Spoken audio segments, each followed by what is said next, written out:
Black Cat is a story of evil. Black Cat was reviled as devil's spawn, for when he passed by hill or glen or vale, his victim's screams brought terror to the hearts of all who heard it, when the soul of each sufferer was from its body wrenched. For all the Black Cat's victims possessed souls, despite the way the village priest avowed that only humans thusly were endowed.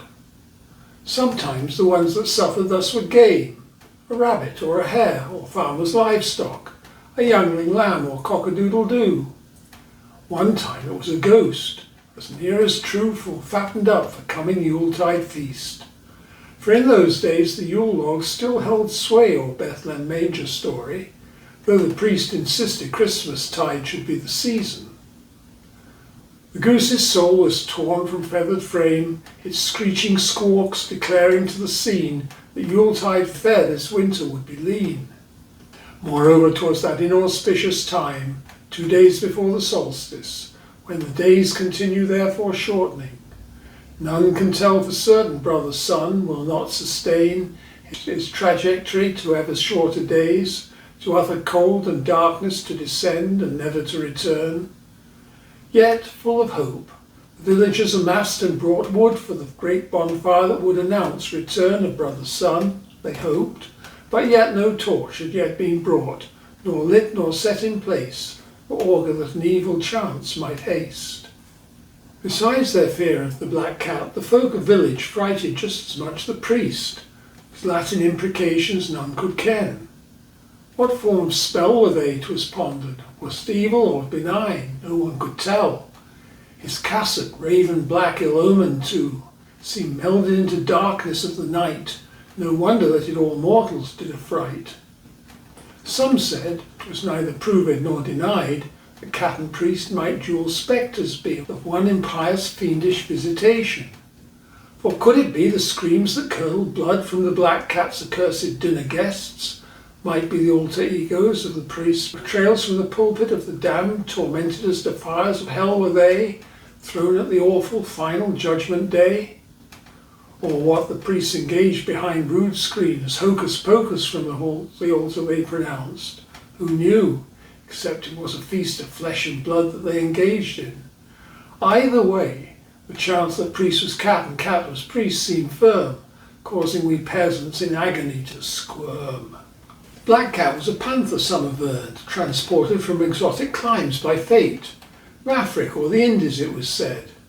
But yet most cast that suggestion into doubt. How could a flying panther come so far from distant lands? Majority opined of more import were the times the beasts appeared. Sightings of the creature had been made at the new moon that shares the Imbolc feast, when goddess changes form from crone to maid. Perhaps 'twas said the cat is but the form of a crone, in anger unwilled to go away, and in earth's paradise at time of spring to stay. My youngest sister, born that festal day, was named for Imbolc, honouring the maid. Her countenance was maidenly and fair, yet latterly unmaidly she became, relinquishing her maidenhead in cattle byre to Uncle Donal, lecherous was he. This happened ere she reached the age of blood. For our Imbolc the event was not unique. Most lustily did she embrace that act, and men, and often, though the others paid a fee for what her Uncle Donal got for free. But as upon Imbolc I bethought myself, I came to wonder whether it could be the black-robed priest, Black Cat and crone were one, a mingled unholy trinity.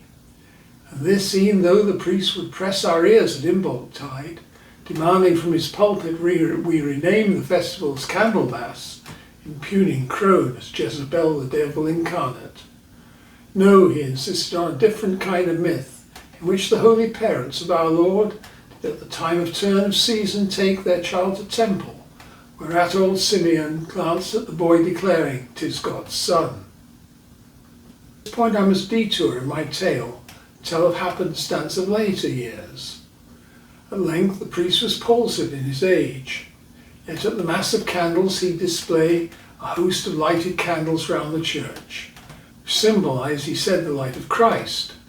On that occasion it did come to pass that passed he too close to one of these, and caught alight his cassock on the sleeve, whereat the light of Christ at once consumed both priest and wooden church most utterly, and screams of priests gave witness to the tale about the torments of the damned in hell that so oft he had told his congregation that he himself had gone to that location. Although I said that happened long years later, that dire event gave credence to the view that cat and priest were made from allied clay, because from that day henceforth the black cat was never seen again, and that gave peace, from thenceforth its depredations did cease. What was this creature, cat or bat or wizard? My own encounter, which affrighted me to such a terror I lost all control, leads me to think of bat for the occult. It happened on a balmy summer's eve, of mystery and magic, when the stars descend from heaven and dancing midst the trees flash messages, perhaps to one another, or perhaps to mortals able, though we're not, to understand their import. But 'tis not given to dustly earthlings things that are known in heaven. Upon the greensward we sat with our friends, to see on earth this heavenly display, all with a sense of kneeling neighbourly, as jugs of ale were passed from hand to hand and mouth to mouth, when all at once by light of starry prophets I beheld a fearsome apparition, phantom, spectre. I knew not what it was, but it appeared as blacker than the background of the sky, and seemed to have two eyes that gleamed red, as lighted by the coal-hot fires of hell, and in its mouth great fangs of feline ilk, bigger far than teeth of any cat. This apparition flew among the throng, and to the trees where it escaped, extinguishing the lamps of heaven's stars as they deserted earth, escaping hell and back to heaven. But worst of all, the scream that curdled all the blood of those who saw that lying on the ground the bloodless clay of Ulrich, neighbour's son, exsanguinate. We all jumped up. So terrified was I that from my guts erupted such explosion I beshat myself with stinking shit, whose drippy lumps full coursed down my legs into my boots. With face of utter shame I needs to hie me to the pond, wherein to clean both boots and body, and to hope that none should choose to drink there ere the muck had fully settled. I have reflected since on what that evil spirit might have been. I've heard of bats that like to feast on blood, perhaps 'twas one of those. At all events, years later now, the horrid beast has gone. Our village free of terrors of the night, black cat now is just a tale to tell of something that escaped the fires of hell, to frighten one another round the fire on ghostly evenings such as Halloween. And long may this be so, for mortal men do never want to see his likes again.